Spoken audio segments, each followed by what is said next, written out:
Iya. Itu seperti apa sih Bang? Kenapa tiba-tiba kepikiran kok mau makeover Pak Bruce Lee ini? Oke, jadi sebenarnya saya itu sama Aldi sama si Mende itu, kalau Mende teman SMP, terus habis gitu kita lagi garap single saya juga. Terus karena saya memang lagi punya ada butik di ITC, terus dia udah pernah mampir, dia bawa deh itu si dokter tolong stylishin dong gini segala macem. Dan ya akhirnya aku terima gitu, karena memang ya kebetulan ada yang cocok wardrobe bajuku ya digunain. Nah, tapi untuk pas video klip udah nggak sempet, jadi cuman pas buat yang launching ini aja. Kenapa Bang jadi sorry kalau saya bilang Arif profesi di fashion stylist? Sebenarnya dari dulu tuh aku udah memang penjual online gitu. Jadi memang dari dulu udah suka jual baju di segala macam itu, tapi nggak diseriusin. Nah, tapi yang sekarang ini ya ada butik Clementine di ITC. Jadi aku lagi fokus buat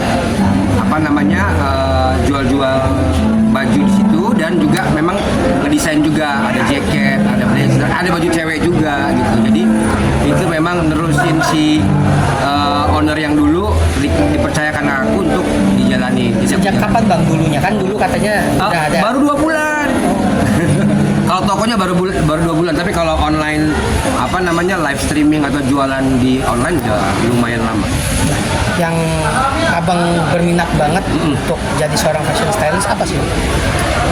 Karena memang dari dulu, kalau kalian ngikutin, memang saya suka banget fashion gitu. Jadi memang dari awal kan berawal dari model, terus pernah jadi model Levi's juga. Terus juga kadang-kadang kalau misalkan gue pakai baju apa ditanyain terus gitu. Bang itu beli di mana ini.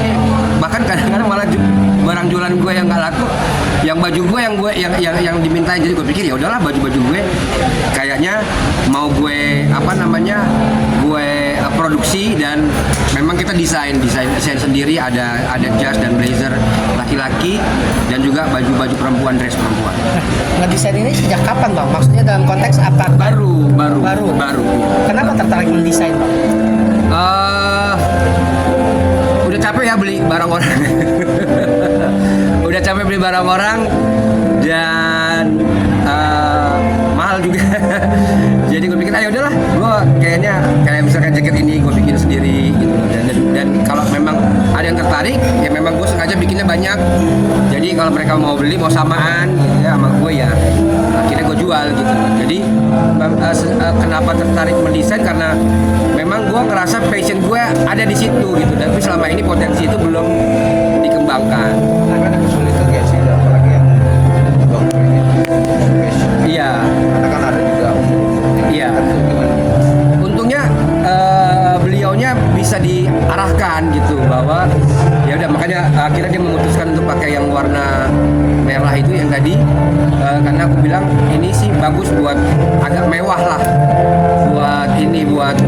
buat launching gitu, dan jadi image dokternya atau image kakunya nggak terlalu, karena kan harus ini sesuatu yang berbeda ya, profesi sama hobi, ini kan hobinya dia, dan ya bisa diarahkan. Jadi dia ngambil beberapa contoh atau produk dari aku, dan dia memutuskan untuk pakai.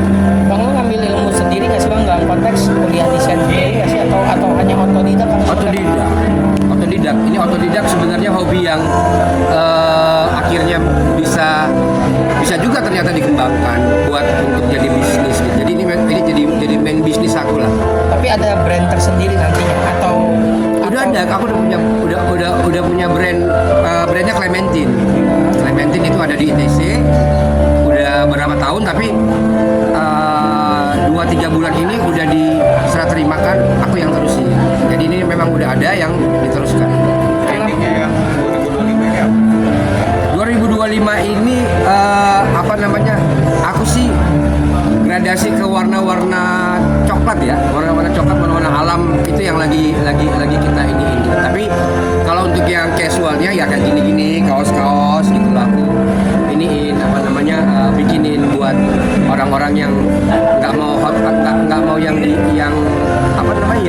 desain, maksudnya yang baju pesta dan segala macam. Nah, karena sebenarnya baju yang kita jual itu adalah dress, terus blazer gitu loh, baju-baju panggung, baju-baju MC, baju-baju orang nyanyi kayak Nobo kemarin nyanyi datang, gitu kayak Tessa buat syuting, buat ini teman-teman kayak Nafa buat baju dia buat DPR diambil juga di aku ya, mereka support sih. Berarti sudah banyak rekan-rekan artis yang memesan sama Bang Udah Yuki. tahu ya udah tahu mereka.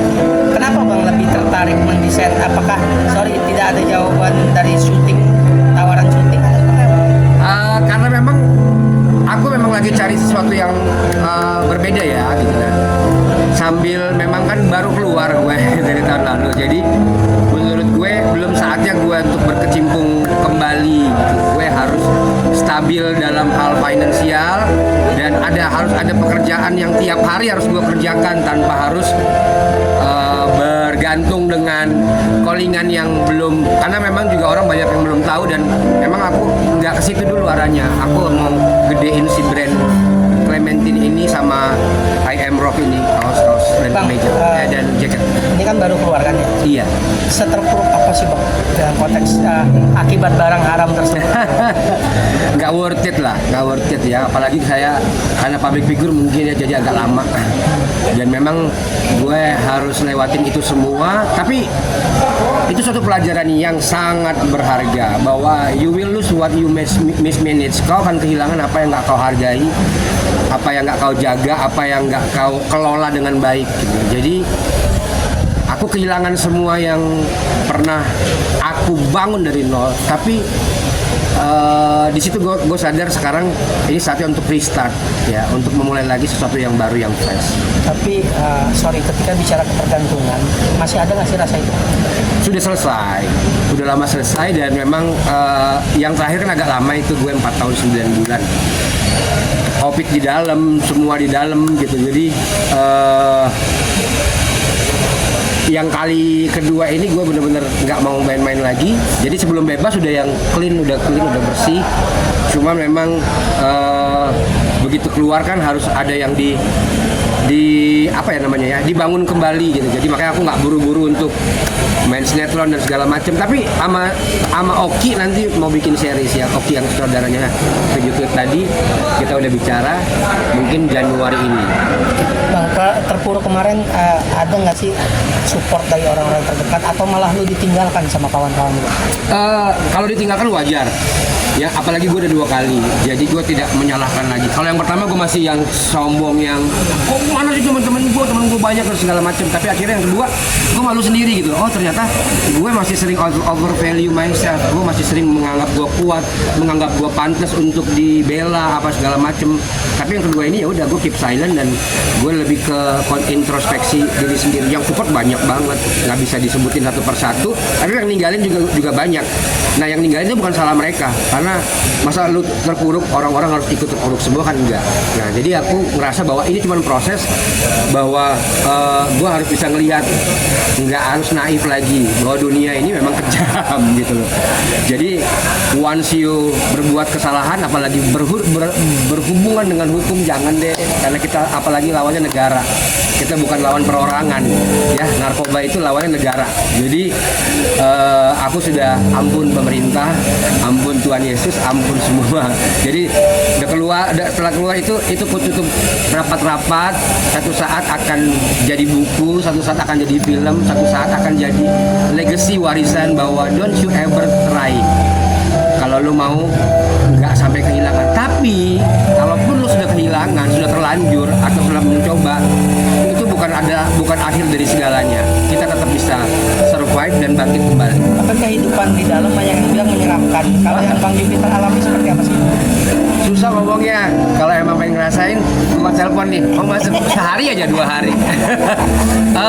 Menyeramkan, ada 2 pilihan. Lo jadi bener baik, atau jadi bener kapok, atau bisa jadi lebih jahat. Itu pilihan. Karena memang di dalam itu kita kayak di komplek satu rumah susun, tapi lo nggak boleh keluar dengan segala peraturan yang ketat. Kalau memang lo masih badung, masih ada aja otak orang gitu loh. Dan kita kan di sana ketemu dengan banyak orang yang punya kasus berbeda. Lu mau melebarkan sayap dari kasus yang lain juga bisa.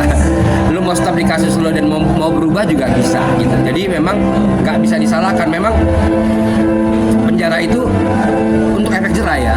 Nah buat gue butuh 2 kali sampai jerah. Yang pertama masih enggak, buktinya gue masih ada kasus yang kedua. Jadi aku nggak menyalahkan siapa-siapa, dan yang di dalam itu buat aku adalah pelajaran yang sangat menyeramkan memang. Jangan masuk. Hikmah terakhir dari gue, hikmah yang lu dapat dari 2 kali di dalam apa? Gue lebih tenang sekarang. Gue udah nggak punya target macem-macem, pengen jadi ini, pengen jadi itu, enggak. Gue lebih mensyukuri bahwa gue pernah makan nasi cadong, gue pernah nggak dibesuk, gue pernah ditagi-tagi orang di dalam gara-gara gue ngutang makanan. Terus gue pernah harus hidup itu berdasarkan kunjungan orang lain gitu ya, kunjungan belas kasihan orang.